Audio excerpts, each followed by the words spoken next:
Idol, ikaw po ba ay kumakain ng pechay? At nasasama na po ba pati ang tumbong ng babae? Okay lang po ba yan, Idol? Magandang buhay. Kamusta po kayo mga idol? Idol, ikaw po ba ay kumakain po ng pechay? At ito po ba ay inyo pong talagang ini-enjoy? At habang kayo ay nag-e-enjoy, ay pati po yung pinakatumbong ay nasasama na. Naku po, Idol.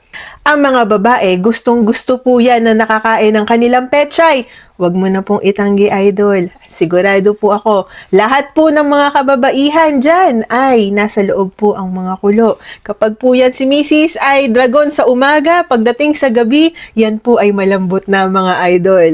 Lalong-lalo na kung kakainin po ninyo yung pechay po niya.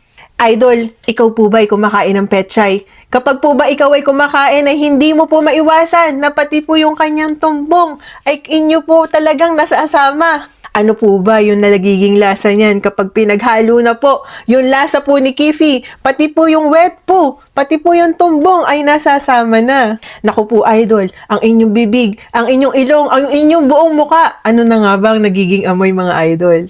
At hindi lang yun, pagkatapos nun, Idol, ay hahalikan mo po itong si Mrs. Naku po, Diyos ko! Kapag ikaw ay napapasarap na sa pagkain po ni Pechay at napupunta na po dito sa tumbong, mag-ingat lang po tayo palagi, Idol. Palaging dapat malinis. Kailangan iisang partner lamang. At kailangan po ay ikaw ay may safety measures dahil po ating pong wet po dyan, Idol. Maaari ka po magkaroon ng mga bakterya dahil ito po ay may mga nilalaman na bakterya. Meron po itong nilalaman ng mga parasitic worms. May mga bulati po dyan, Idol, na maliliit. Meron po dyan, Idol, na maaari nating makuha ang sexually transmitted disease, katulad po ng gonorrhea, chlamydia, syphilis. At maaari ka din po, Idol, na magkaroon ng HIV kapag po yan ang ginawa mo, lalong-lalo na kapag ito ay pasa-pasa na sa iba't ibang individual.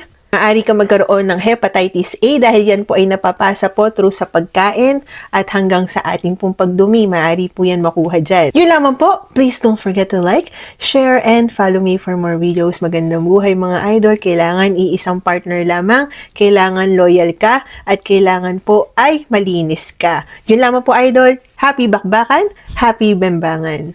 Magandang buhay.